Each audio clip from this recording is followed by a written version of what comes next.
সুপ্রিয় শিক্ষার্থী বন্ধুরা, আশা করছি সবাই খুব ভালো আছো। আজকে আমরা টেন্স সিরিজের পঞ্চম ক্লাস নিয়ে হাজির হয়েছি। আজকে আমরা টেন্স সিরিজের পঞ্চম ক্লাসে আলোচনা করব পাস্ট ইনডিফিনিট টেন্স নিয়ে। আশা করছি খুব ভালোভাবে ক্লাসটি মনোযোগ সহকারে দেখার পরে পাস্ট ইনডিফিনিট টেন্স নিয়ে আসলে কোনো ধরনের কনফিউশন থাকবে না। এটা আমরা ফ্রি হ্যান্ড ইংলিশ রাইটিং থেকে শুরু করে IELTS, GRE, SAT, TOEFL and spoken ইংলিশে কীভাবে পাস্ট ইনডিফিনিটটা ইউজ করবো সেটা আজকে আমরা দেখব। তো কথা না বাড়িয়ে আসলে আমরা শুরু করতে যাচ্ছি। তো বরাবরের মতো সেম কনফিগারেশনে যাব আমরা। সেক্ষেত্রে হচ্ছে পাস্ট ইনডিফিনিট টেন্স জানার আগে আমাদেরকে যে জিনিসটা জানতে হবে সেটা হচ্ছে পাস্ট ইনডিফিনিট টেন্সের হচ্ছে স্ট্রাকচারটা জানতে হবে। তো এইখানে subject plus verb two, that means হচ্ছে ভার্বের পাস্ট ফর্ম প্লাস হচ্ছে অবজেক্ট আমরা ইউজ করব স্ট্রাকচার হিসেবে। স্ট্রাকচারটা সবারই জানা থাকবে এবং অবশ্যই পাস্ট ইনডিফিনিট টেন্সটাকে খুব ওয়াইডলি ব্যবহার করার জন্য অবশ্যই স্ট্রাকচারের ব্যবহারটা ভালোভাবে জানতে হবে। এরপরে আমরা এই ব্যাপারটিকে আসলে কিভাবে বাংলায় আইডেন্টিফাই করব সেটার জন্য আমি এইভাবে লিখে দিয়েছি, সেটা হচ্ছে অতীতে সমাপ্ত হয়েছিল এরকম একটি কাজ। আচ্ছা, আমরা কিন্তু বারবার একটা জিনিস বলতেছি, টেন্স মানে হচ্ছে টাইমিং। এখন কিসের টাইমিং? এটা হচ্ছে ভার্বের টাইমিং। হ্যাঁ, এই ভার্বটাকে আমরা কোন টাইমটাতে এই ভার্বটা হয় সেটার হচ্ছে টাইমিংটা। ক্লিয়ার? তো এইখানে আমরা ভার্বের টাইমিংটা জন্য আমরা চিন্তা করেছি যে আসলে কিভাবে এই টাইমিংটা বের করা যায়। এই মেইন বিষয়টা হচ্ছে অতীতে সমাপ্ত হয়েছিল এরকম কোনো একটি কাজ যদি আসলে পাই আমরা, তাহলে সেটাকে আমরা পাস্ট ইনডিফিনিট টেন্স চিন্তা করব। ঠিক আছে? তো এখন এইখানে যে বিষয়টি দাঁড়াচ্ছে, স্ট্রাকচারটা হচ্ছে subject plus verb two plus হচ্ছে অবজেক্ট। ভার্ব টু মিনস হচ্ছে যেমন গো, ওয়েন্ট, গন। হ্যাঁ, ইট, অ্যাট, ইটেন। এখন এই যে অ্যাট যেটা আছে সেটা হচ্ছে ভার্ব টু। হ্যাঁ, বা গো ওয়েন্ট হচ্ছে ওয়েন্টটা হচ্ছে ভার্ব টু। তো এটা মোটামুটি সবারই জানা, subject plus verb two plus হচ্ছে অবজেক্ট, এটা হচ্ছে স্ট্রাকচারটা। এবং আমরা বাংলায় যেভাবে আইডেন্টিফাই করবো সেটা হচ্ছে অতীতে সমাপ্ত হয়েছিল এরকম একটি কাজ। অতীতে সমাপ্ত হয়েছিল এরকম একটি কাজ হচ্ছে পাস্ট ইনডিফিনিট। তো এর পরবর্তীতে আমরা যেটা চিন্তা করব সেটা হচ্ছে আমরা এটাকে উদাহরণ হিসেবে দেখবো আসলে এটাকে কীভাবে নেগেটিভ ইন্টিগ্রেটিভ করা যায় এবং ইন্টিগ্রেটিভ নেগেটিভ একসাথে করা যায়। তো সেই ক্ষেত্রে আমরা এটার স্ট্রাকচারটা আগে দিয়ে নিচ্ছি, subject plus verb two plus হচ্ছে অবজেক্ট। অতীতে সমাপ্ত হয়েছিল এমন একটি কাজ। আমাদের প্রত্যেক সিরিজের প্রত্যেকটি ক্লাস আসলে এরকমভাবেই আসবে যেন আসলে খুব সহজে ধরতে পারা যায়। ঠিক আছে? তো আমাদের এইখানটাতে ফার্স্ট ইনডিফিনিট টেন্সের প্রথমে আমরা যেটা করব, ফার্স্ট পারসন আই দিয়ে আমরা এটাকে উদাহরণ হিসেবে দেখতেছি। সেটা হচ্ছে I went to market, that means I go to market. আমরা আগের প্রেজেন্ট টেন্সে যেভাবে আই গো টু মার্কেট দিয়ে শিখেছিলাম, এখন হবে হচ্ছে ওয়েন্ট, দ্যাট মিনস হচ্ছে গো, ওয়েন্ট, গন। ওয়েন্ট হচ্ছে ভার্ব টু, তো এই জন্য এটাকে আমরা ভার্ব টু হিসেবে দেবো হচ্ছে went. I went to market, আমি বাজারে গিয়েছিলাম। আমি বাজারে গিয়েছিলাম মানে অতীতে সমাপ্ত হয়েছিল এইরকম একটি কাজ হচ্ছে অতীতে সমাপ্ত হয়েছিল এরকম একটি কাজ হচ্ছে পাস্ট ইনডিফিনিট। অতীতে সমাপ্ত হয়েছিল এরকম একটি কাজ হচ্ছে পাস্ট ইনডিফিনিট। ঠিক আছে? তো এটাকে আমরা নেগেটিভ কীভাবে করবো? হ্যাঁ, নেগেটিভটা করার জন্য আমরা এটার সাথে অক্সিলারি যদি থাকে অক্সিলারির সাথে নট যুক্ত করবো। এখন আই ওয়েন্ট টু মার্কেট, এখানে কিন্তু আমরা কোনো ধরনের অক্সিলারি খুঁজে পাচ্ছি না। তো অক্সিলারি যেহেতু খুঁজে পাচ্ছি না, অক্সিলারিটাকে আমরা কীভাবে বের করবো? সেক্ষেত্রে আমরা একটি টেকনিকটা হচ্ছে এইরকম যে, যেমন এখানে আমরা আগের বার হচ্ছে যদি আমরা প্রেজেন্ট টেন্সে যেভাবে আমরা শিখেছি গোর সাথে আমরা কি চিন্তা করতাম? আমরা যদি বলি যে গোর সাথে নর্মালি গোর ভিতরটা এটার ভিতরে থাকে হচ্ছে ডু। হ্যাঁ, এরপরে আমরা এটা পাস্ট ফর্মটা যদি ইউজ করি, দ্য ওয়েন্টটাকে ইউজ করার পরে আমরা এটাকে দেখবো হচ্ছে ডিড হিসেবে, তাই তো? ওয়েন্টটাকে দেখবো হচ্ছে ডিড হিসেবে। এরপরে হচ্ছে গন, গো অ্যান্ড গন। আমরা তো এইভাবে তিনটা ফর্ম ইউজ করতেছি, তাই না? তিনটা ফর্ম ইউজ করার জন্য আমরা এখানে গোর জন্য যেটা ইউজ করতেছি সেটা হচ্ছে ডু, ওয়েন্টের জন্য ডিড এবং গনের জন্য আমরা যেটা ইউজ করবো, যদি এটার ব্যবহার আসলে নেই বা কম, তো সেক্ষেত্রে আমরা গনের জন্য আমরা ডান ইউজ করতে পারি। আরেকটা বিষয় হচ্ছে এখানে যখন আমরা ইউজ করব হচ্ছে এজ বা ইয়েস ফর্ম যেটাকে বলি আমরা, তারপর সিঙ্গুলার নাম্বার হলে ভার্ব শেষে এজ বা ইয়েস হয়।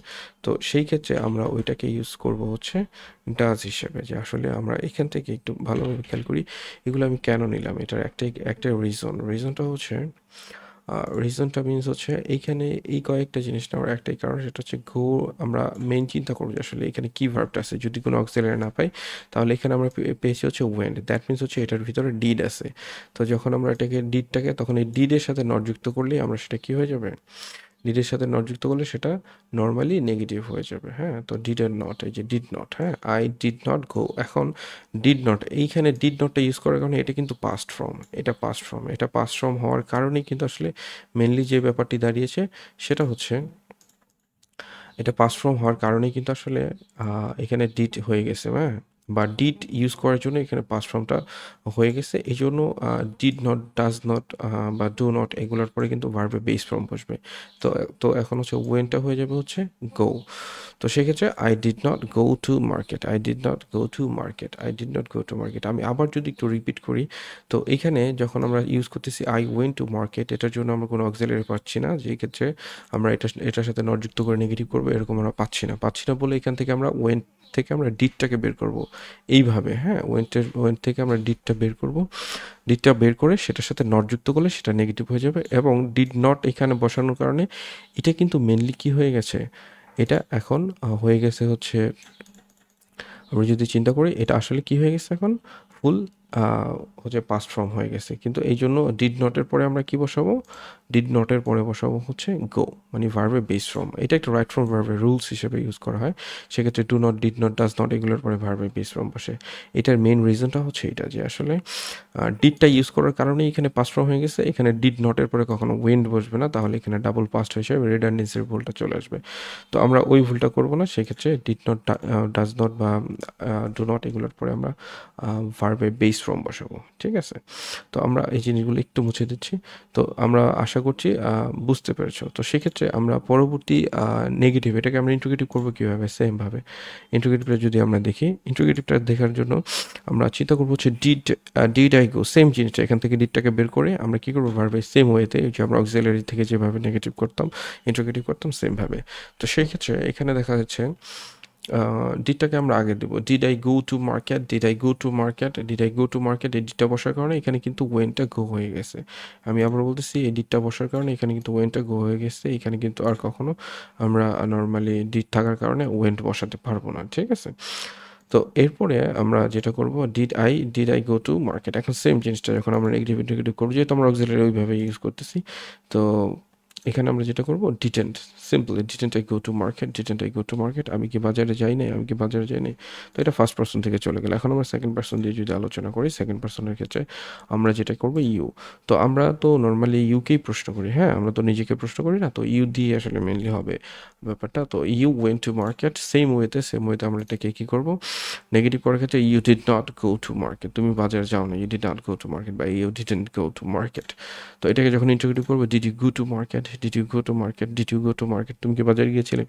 আমি যদি বলি তুমি কি লিখেছিলে, তুমি কি খেয়েছিলে, তুমি কি ঘুমিয়েছিলে, সেম ওয়েতে হবে এরকম, হ্যাঁ, did you go to market. এখন যদি বলি তুমি কি ঘুমিয়েছিলে, তাহলে কি আসবে, did you sleep, did you sleep, তুমি কি ঘুমিয়েছিলে, এইভাবে আসবে। তুমি কি খেয়েছিলে, তাহলে কি আসবে, ডিড ইউ ইট।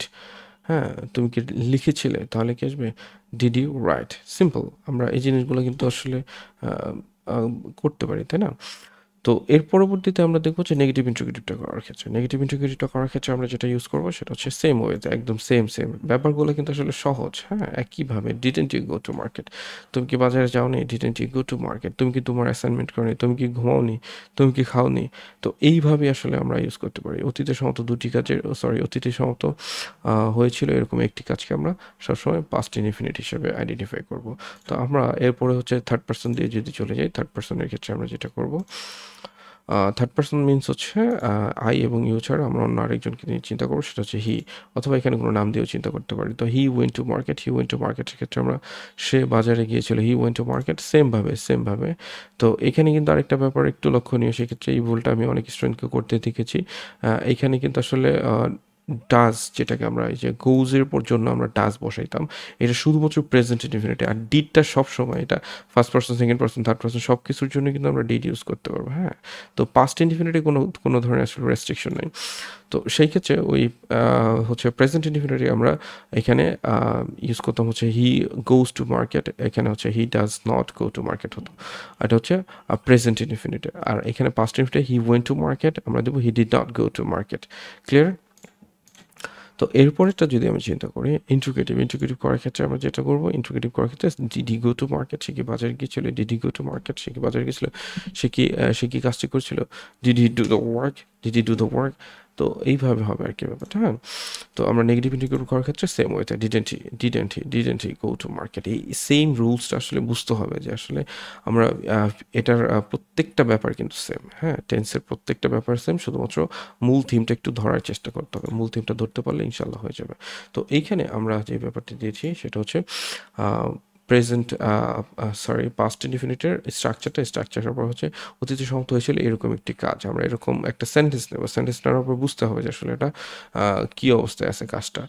তো অতীতে সমাপ্ত হয়েছিল এরকম একটি কাজ, সেই ক্ষেত্রে আমরা ইউজ করবো হচ্ছে পাস্ট ইনফিনিটিভ। এবং এখানে আমি খুব সুন্দরভাবে আগের ক্লাসগুলোর মতোই কিন্তু এখানে দেওয়া, সেক্ষেত্রে আগের ক্লাসগুলোতে যেভাবে দেওয়া ছিল এখানে সেমভাবে কিন্তু এখানে দেওয়া যায়, প্রত্যেকটা জিনিস একইভাবে দেওয়া, যেটা আমি ভিডিওতে আলোচনা করলাম সেটা একটা চার্টের মধ্যে এখানে দিয়ে দিয়েছি।